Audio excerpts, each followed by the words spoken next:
This is the same spot where I did my first ever flight with night mode. I've had a bit longer now to take it to different places, so I've gone to Liverpool, Manchester, and share with you guys my thoughts on it. A few tips. What's better, D-Log M or night mode?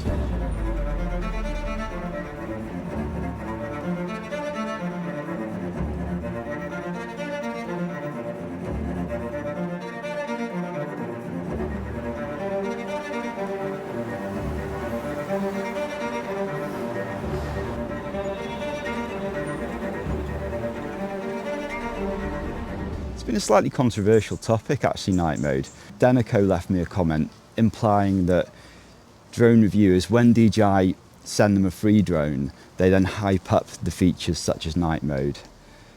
I don't know what you're talking about. Surely not. Surely YouTubers wouldn't get too excited about products. When that DJI marketing guy knocks, when he comes to the door, of course you're going to get complete honesty, aren't you? Hi, is it DJI? It is. Nice to meet you.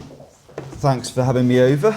I appreciate you coming, thank you. At DJI, we're huge fans of your content. You know, we watch every episode. Very original.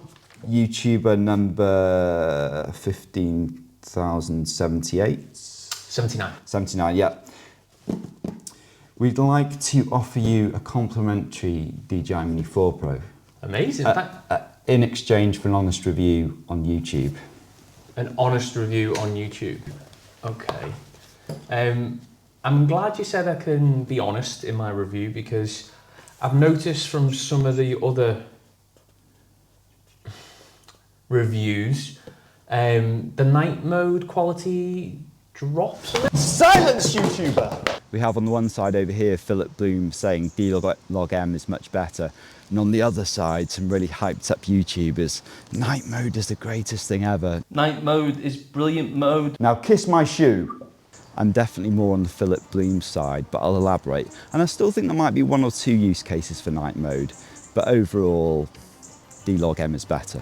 I can just see in that shot there's already far too much noise. First thing I'd say, whether you're using night mode or D-Log M, there's a very short window in this blue hour time where you can capture usable shots. It fades very quickly. So it's a little bit like doing sunset. You know, you get that little period, the sun's just beaming through and you get that optimum time. I think blue hour is very similar. What I've been doing this week is doing the two together. So you get your sunset shots, then have like a 10-15 minute break, and then do your blue hour shots. And the great thing about this is in most of sunset, the obstacle avoidance is maybe not right at the end, so do be careful about this. But the start of sunset, the obstacle avoidance does still work. So feel more confident because the time window is very close. So I think you need to be really organized. Right, I need to get this shot, I need to get that shot.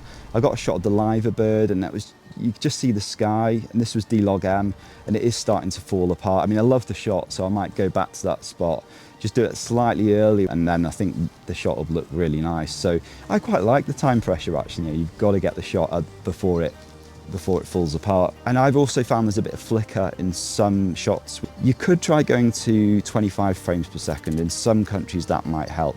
But I've been doing 30 frames, that's like my standard go-to. So I'm not going to change my frame rate just for that sake. I'd rather use flicker free. When the area, and when it's quite dark, I've noticed that it seems to get rid of the flicker. Whereas when you're doing it and the flicker's quite minimal, you know, that time when it's just starting to get bright and there's one lamp on, it doesn't seem to get rid of the flicker. So it is definitely worth getting if you're going to take this seriously at night, but don't expect it to save every single shot.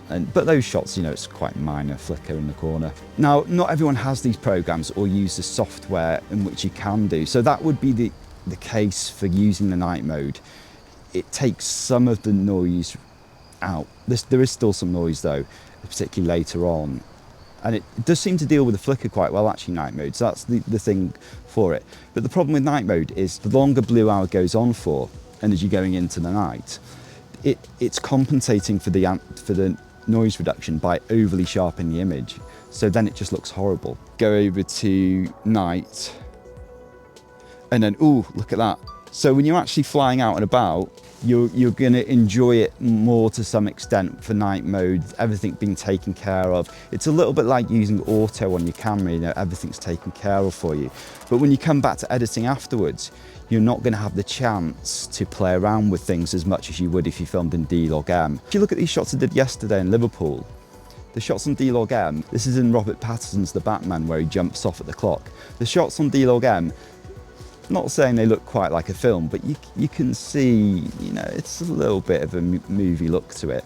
Whereas in night mode, it's kind of eye-catching, but it's probably a little bit tacky. It's a little bit like overly edited Instagram photos. So I can understand why people get excited by night mode, and it looks quite cool on the controller.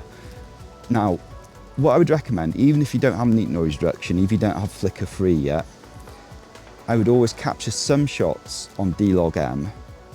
If you want to get some on night mode, fine, but make sure you have some shots on D-Log-M, save them to the hard drive in case in future you then want to get these slightly more advanced software programs which will improve your footage. So you're having 2 bites at the cherry. That would be my strongest piece of advice.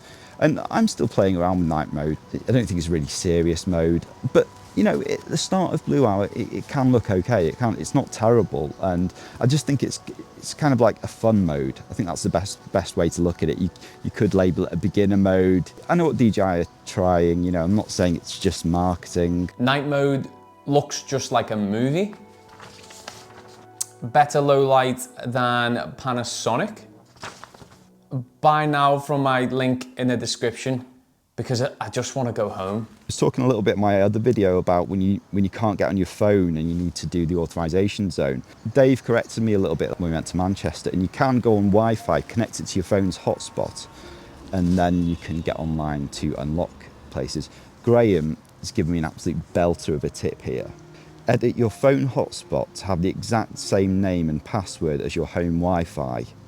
Then the RC or RC2 will connect to it automatically when on location.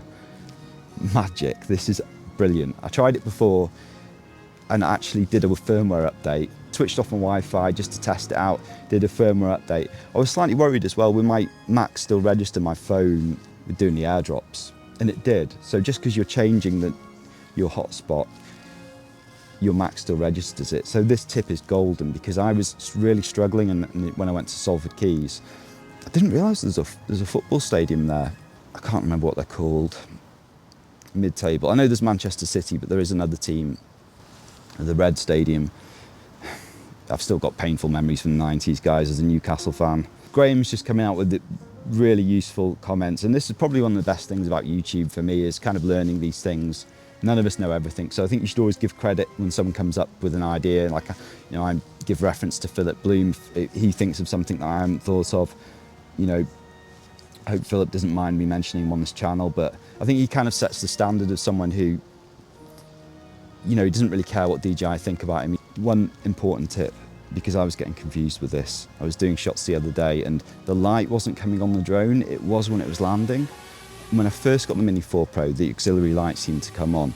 If you go in the top right corner, scroll down, auxiliary light LED, so you can have it on auto, on or off.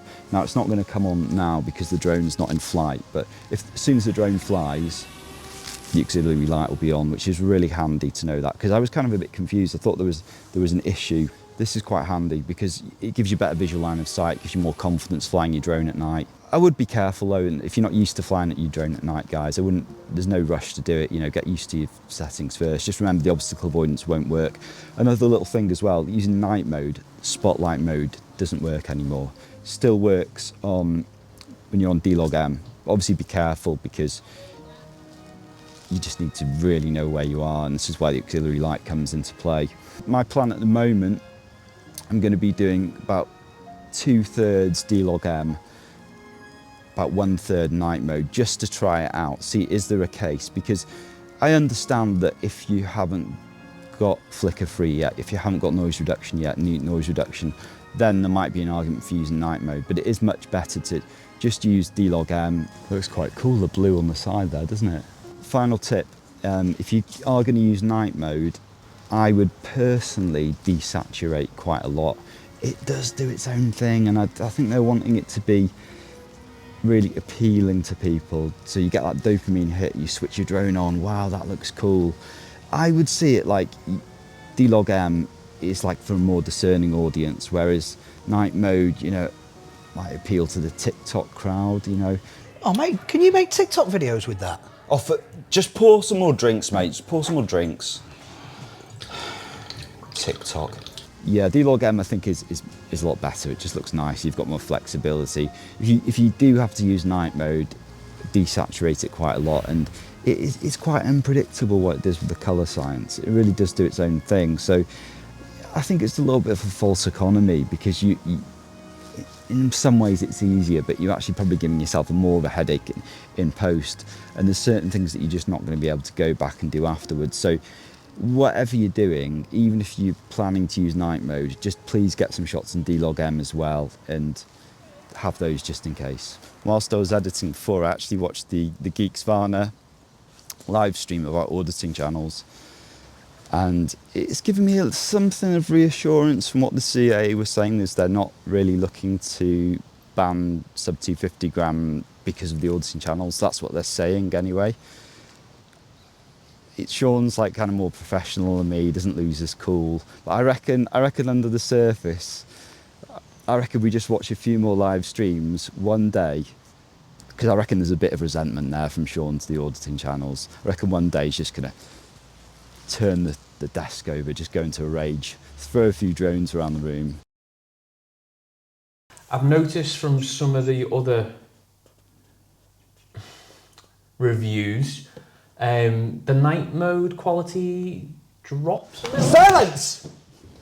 YouTuber! I did say silence, YouTuber. Did that hurt? A little bit. Started to enjoy it now. The more I do it, the more you... We have to watch that one. My jaw went.